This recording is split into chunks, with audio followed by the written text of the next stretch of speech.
adlaw. I'm Ray Estrada from Cebu. I'm inviting everyone to join the Gabiii sa Kabilin this October 21, 2022. Ang Museo Cebu has 10 galleries available for viewing.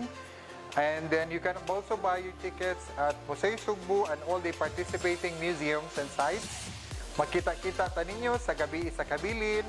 Amping kanunay ug daghang salamat. Usa lamang kini sa mga highlights nga inyong masaksihan ug masinati sa Gabiii sa Kabilin unyang Gabiii. Lakip sa inyong mga mabisita ang pipila ka mga museo sa Cebu, mga historical sites ug uban pang sorpresa nga inyong masaksihan karong tuiga. Karong buntaga, atong makauban ang usa sa ilang mga organizer nga si Heidi Palapar aron nga maghisgot kabahin sa kamahinungdanon sa prestiyosong kalihukan nga makabalik lantaw kagyud sa atong kasaysayan. Busa ato siyang hinabion dinhi lang sa GMA Regional TV Live. Na nato mga kapuso, preparasyon sa pagbalik sa Gabiii sa Kabilin. Makauban nato sa silang mga organizers, si Ma'am Heidi Palapar. Mayong buntag, Ma'am Heidi, ug welcome sa GMA Regional TV Live. Mayong buntag diha, Sir Nico, ug mayong buntag diha sa atong mga nananaw sa ato ang programa karong buntaga.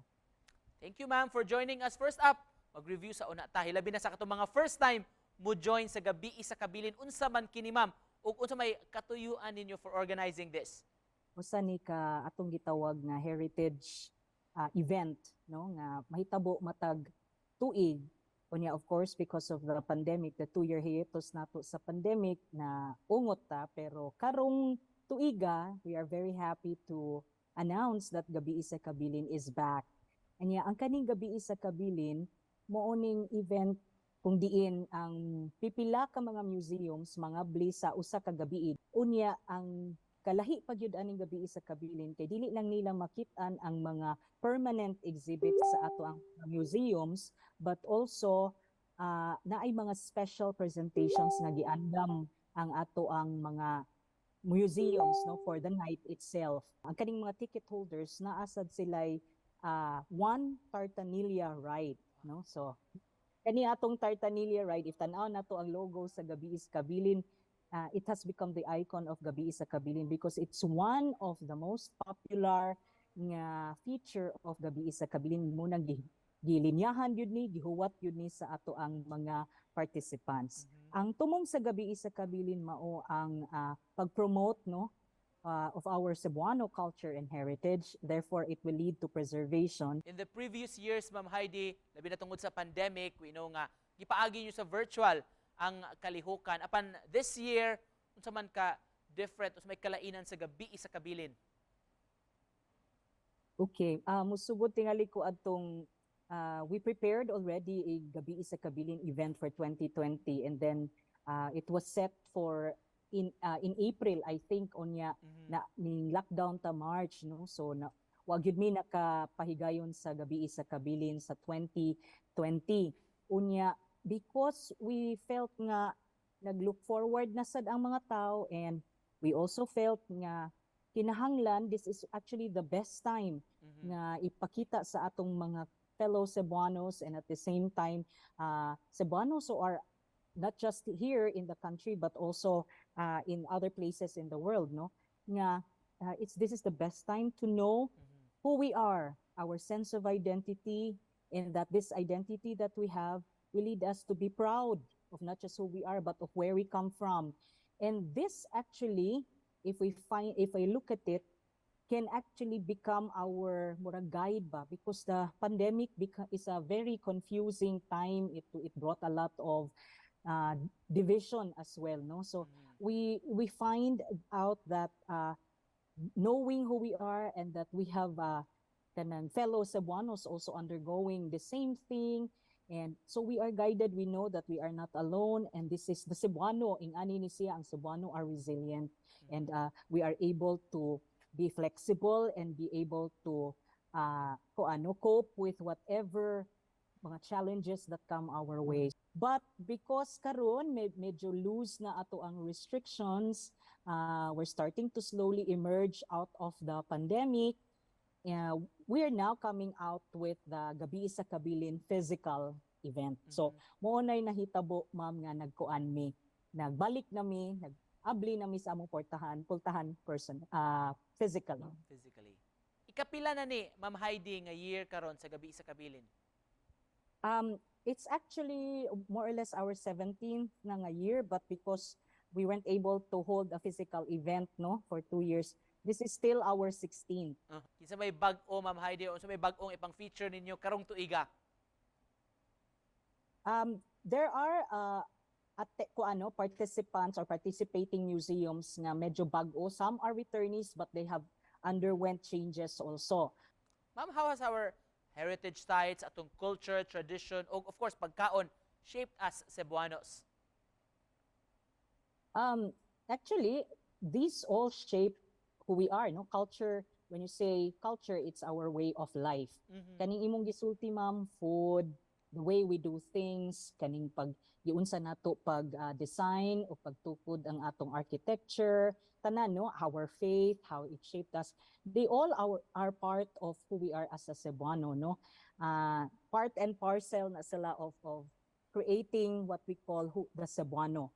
Unya, we find this, the Gabiii sa Kabilin, will help us discover if what pagani mo ka-discover, no, or some would like to enhance their knowledge about their Cebuano, no, they're being a Cebuano. So when they visit a museum, for example, they will find aspects of Cebuano culture.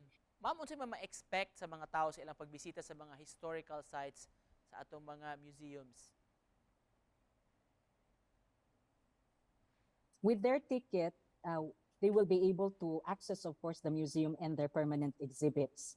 But on the night itself, that is why special yun ning every Gabiii sa Kabilin, because the museums come up with a special yun, no? Just for the night nga presentation, performances ba or temporary exhibits. They will not be able to see this in other Gabiii sa Kabilin, no? Because every year different yun ang Gabiii sa Kabilin. One of the reasons for that is we ensured pila ka years back that we will really have a theme for the year. And this theme sabot sa mga tanang museums nga sundon yun ni namong theme na agyud mi kanang i-highlight every year. Nya dili lain-lain man atong tema matag tuig, so lain-lain sad ilang makit-an matag tuig. So kanang di gyud ka kaingon nga ay ni April naman ko Gabiii sa Kabilin sa liaging tuig, pareha ra tinga dili gyud pareha. So but the point also of Gabiii sa Kabilin is that, you know, there are so many museums opening their doors for Gabiii sa Kabilin. In this year, we have 20 museums, plus 2 featured sites. And Ma'am Heidi, just to close this, mensahe ni mo ma'am sa atong mga viewers karong butaga. Akong imbitahon unta, no, akong dapiton ang tanang mga ato ang mga kaubang mga igsuong Subuanon to please join the Gabiii sa Kabilin, because this will make you discover, no, who we are as a Cebuano and make us proud of our place, no, of our little island here in of Cebu. And then this is also not just for Cebuano, no, we invite also our local tourists who are here in Cebu at this time, even international nga mga visitors, no. They will find out that yes, there are similarities, but there's also the uniqueness of the Cebuano. But most importantly, I'd like to encourage you all our young Cebuanos, no, atong mga bata-bata pa kay muni sila ang angay nga discover yun unsa ang pagka-Cebuano nga they have to be proud of where they come from. Kitang mga no, kanang idadidara na sa banatawag no, hamtong na kanang dili na murag, yes, we are proud of who we are. We are Cebuano proud kita ato gani isyagit Subuano mi bisdak mi ingana.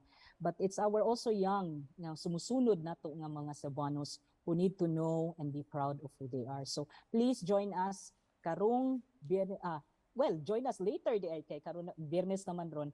Join us for the Gabiii sa Kabilin with only 200 peso ticket but 180 for our students and senior citizens if you have your ID. With that, you can access 20 museums and sites, and 2 featured sites, and you will have fun discovering your culture and heritage. All right, thank you so much for joining us this morning, ma'am. Salamat sa impormasyon o good luck sa Gabiii sa Kabilin. Ma'am Heidi Palapar. Salamat, ma'am. Daghang salamat, Sir Nico, and daghang salamat sa tanan nga nagtan-aw sa ato ang programa.